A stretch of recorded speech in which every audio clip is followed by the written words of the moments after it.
الرحمن الرحيم. السلام عليكم ورحمة الله وبركاته. ركز معايا بقى في شوية الكلام اللي أنا هقولهم لك دول النهاردة، أو الفيديو اللي هعمله لك النهاردة مهم جدا عشان الناس اللي بتغير كربيراتورات كتير باستمرار. يعني إيه بغير كربيراتور باستمرار؟ أول حاجة أنت بتسمع الفيديو دلوقتي طبعا مستنيين إن أنا أقول لك هتعمل إيه، صح؟ فأنت حط صبعك على اللايك أو اعمل مشاركة للفيديو أو اعمل متابعة للصفحة عشان يوصل لك كل جديد. الناس أنا بقى يعني أنا مش هقول أنت إجباري ولا اختياري، هي كلها إخواتنا وكلنا حبايب مع بعض. فحط صبعك على اللايك عشان تشجعنا نعمل لك نكمل الفيديو معاك ونعمل لك تاني وتالت يعني. الصلاة والسلام على رسول الله. الفيديو النهارده بيتكلم على الكربيراتير. الناس النهارده اللي بيبقى الكربيراتير بتاعها شغال مليون المية ظابط صناعتي تمام، بس بيقول لك بحله انضفه او بعمل له نظافه بظروفها. انا بحله اغسله هو كويس، بحله اغسله اركبه باظ. يعني ايه يا عم الحاج باظ؟ هو انت حطيته في ولعه مثلا ولا سيحت الالومنيا؟ يقول لك والله يا عم مصر باظ، انا كنت حله كان كويس، حليته غسلته ما عادش شغال معايا وما ظبطش تاني، بضطر ان انا اغير كربيراتير. وغير كده الناس اللي بتغير كربيراتيرات برضه باستمرار. النهارده هوريك حاجه مهمه جدا وصغيره خالص لا تذكر، بتبوظ لك الكربيراتير، وبالذات الناس اللي بتعمل صيانه في الكربيراتير ويغسلوا لك ويفوروا لك كله وبيغسل الكربيراتير وبيحصل معاه العيب دوت، وبعد كده الكربيراتير بتاعك بيبوظ او بيعوز يتغير بسبب اللي انا هوريه لك دلوقتي الحاجه الصغيره خالص دي. اول حاجه النهارده نبدا بالصلاه على النبي وندوس لايك للفيديو، وتعالى معايا بقى واحده واحده كده.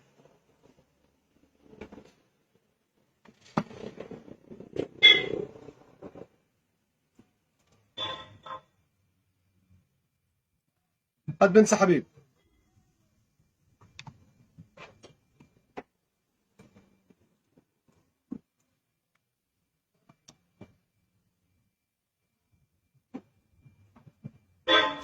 طبعا كده احنا حلينا الكوبايه، حلو حلو. طيب نعمل ايه تاني؟ نطلع العوام. دي ايه؟ العوامه والابر شلناها، وادي العوامه وادي الابر، حلو حلو. طيب نحل البك، نحل بك البنزين اهو كده تمام 100 100. نحل بك الصلنسيه، نحل بك الصلنسيه.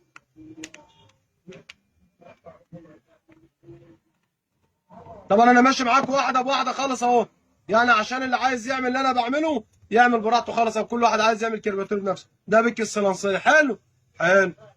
طب لحد كده احنا كويس خالص، يعني لحد كده احنا شغالين كويس. لو انت غسلت على كده او شطبت كربوراتورك على كده وقفلت مفيش ادنى مشكله خالص، مش هيحصل لك المشكله اللي انا هقول لك عليها. طب لو ما غسلتش، لو ما غسلتش الكربوراتور على كده، يعني انا لو غسلت الكربوراتور انا فورت اهو، لو انا غسلته على كده وركبت مفيش مشكله خالص، هيبقى معاك كربوراتورك زي ما هو. طب امال إيه يا عم يوسف اللي انت كنت بتقول عليه؟ لسه انا جاي لك في الكلام، قرب تعال. بحل بك ها مسمار التعليق والتوطيه. حليت مسمار التعليق والتوطيه. طب نحل مسمار الصلنسيه، نحل مسمار الصلنسيه. طلعنا البكي والسيستا هنا بقى نقف شويه بقى. ليه بقى نقف شويه؟ لان هنا المشكله كلها، هنا بقى المشكله كلها. ايه هي المشكله كلها؟ انا دلوقتي طلعت ايه؟ فورت الكربوراتور خالص، ما خليتوش الا الامونيا بس. طلعت بكي الصلنسيه اهو، شلت ايه؟ شلت السوسته، حلو كده؟ طب وجبت البنزين بقى وغسلت، بجيب انا بقى الهواء زي كده اهو. بص بقى ركز بقى في الشويه اللي جايين دول. باجي هنا كده بقى وببدا اغسل، خلصت وبنفخ اهو، حلو كده. بص بقى قرب، وانا بنفخ بقى هنا، هي دي المشكله، هي دي النصيبه اللي احنا بنعملها. بعمل ايه؟ بنفخ. خلصت طيب. وجبت انا المسمار تاني بعد ما غسلت وخلصت، ماشي. وبقفل بقى الكربيراتير بتاعي تاني. خد بالك بقى من الحبه اللي جايين دول عشان دي المهمه يا معلم، ماشي اهو. حطيت البيك وهربط البيك بتاعي الصلنسي تاني. بس اقف بقى هنا وتعالى بقى اقول لك المعلومه الصغيره. هنا بقى طبعا انا لما طلعت البيك والسوسته نسيت حاجه مهمه جدا ان انا اقول لك عليها.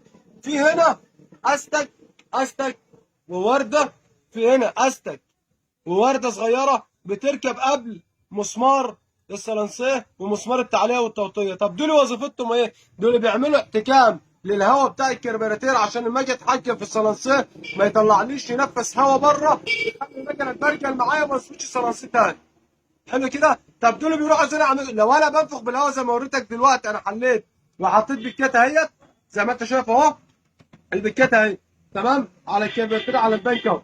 جيت انا خلصت ونفخت زي ما انا نفخت بالهواء كده، رحت انا مطير ايه؟ بص يا باشا بقى، ركز بقى معايا كده وتعالى اهو. هم دول الورده والاستك اللي انا بقول لك عليهم. طب دول بيركبوا فين يا عم يسري؟ دول اللي انا بقول لك عليهم بقى. لما انت بتنفخ الهواء من الهواء مطرح المسمار وانت حالل، بيروحوا طايرين منك وما تاخدش بالك منهم، وتيجي تربط انت المسمار من غيرهم، خلاص الكربيراتير باظ. طب دول بيركبوا ازاي؟ دول بيركبوا كده يا سعاده الباشا. ادي بيك الصلنسيه وادي السوسته اهو. حلو كده. وبحط الورده الاول على السوسته عشان خاطر ما تقطعش الاستك اهو، وبحط الاستك.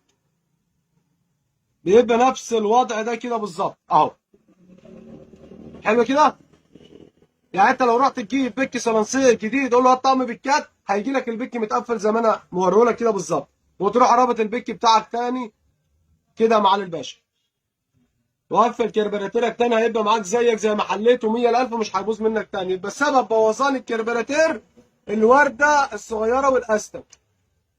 خدت بالك؟ حلو.